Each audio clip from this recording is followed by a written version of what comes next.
Let's look at Chapter 9, Section 3, Day 1. Our first goal today is use the general definitions of trigonometric functions to determine the sine, cosine, tangent, cosecant, secant, and cotangent values. Now you remember from a few days ago we were talking about our Pythagorean Theorem.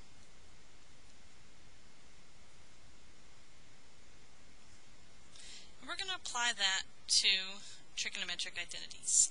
We know if we take x squared plus y squared, it's going to equal r squared. And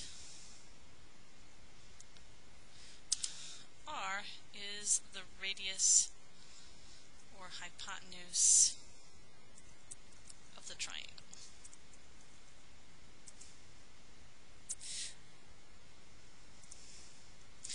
So let's look at the definitions. We know that for the sine of theta, it is going to be equal to y over r. We know that for the cosine of theta, it is going to equal x over r. And for the tangent of theta, it is going to equal y over x. We know that r has to be positive.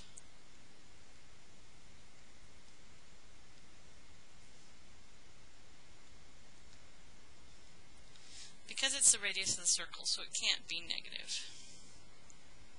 Let's look at the inverses of each of these trigonometric identities.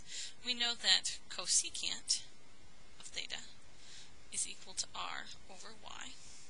We know that the secant of theta is equal to r over x.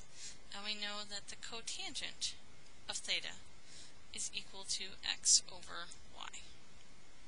And these are our fundamental identities using x, y, and r. If they give us any point for lengths of a triangle, we would be able to determine the sine, cosine, tangent, cosecant, secant, and cotangent. Let's look at some examples. If I was given the point 3, 4, I'm going to put this on a coordinate plane. I'm going to go out 3 in the x direction. I'm going to go up 4 in the y direction.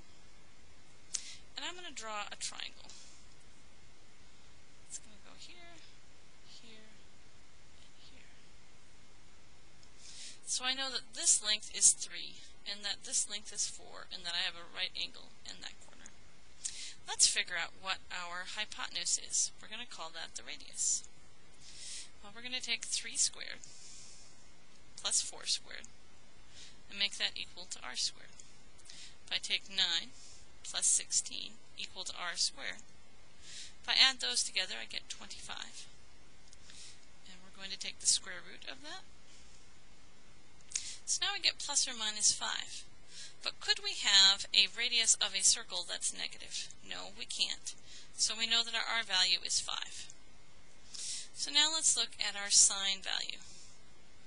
We know that sine is our y value divided by our r value.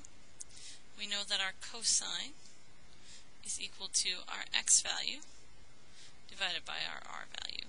And we know that our tangent of our angle is equal to y over x. If I look at my cosecant of theta, it's going to be the reciprocal of this, so 5 over 4. If I look at my secant,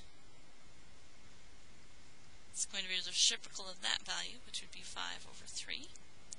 And if I look at my cotangent value, it's going to be the reciprocal of tangent, so 3 over 4. We now have the 6 fundamental trigonometric identities for this particular triangle. Let's look at another triangle. Here I'm going to have a negative 5 and a positive 12. So if I was to put that on a coordinate plane, I'm going to go back 1, 2, 3, 4, 5, and I'm going to go up 12. 1, 2, 3, 4, 5, 6, 7, 8, 9, 10, 11, 12. So I guess we'll go up a little bit higher. We're going to put a point here,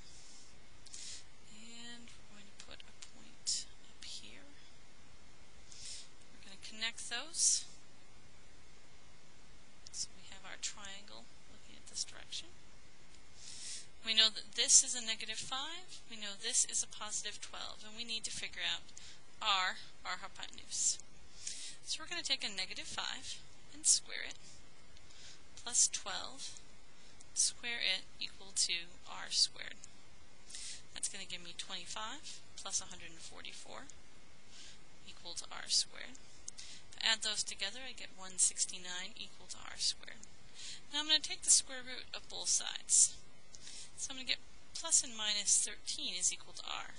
But again, can our radius be negative? No, it cannot. So we have to pick r equal to positive 13. Now we can find our 6 trigonometric identities. We know that the sine of theta is equal to our y value, 12, divided by r. We know that cosine is equal to our x value divided by r. And we know that our tangent value is equal to y divided by x. Now we can find the inverses of those. Our cosecant value is going to equal 13 over 12. Our secant value is going to equal 13 over negative 5. And our cotangent value is going to equal a negative 5 divided by 12. We now have the 6 trigonometric identities that go with this particular triangle. I hope you've seen how we can use our x, y, and r value to be able to figure out our sine, cosine, tangent, cosecant, secant, and cotangent values for any particular point that might be plotted in a coordinate plane. Have a great day. Bye-bye.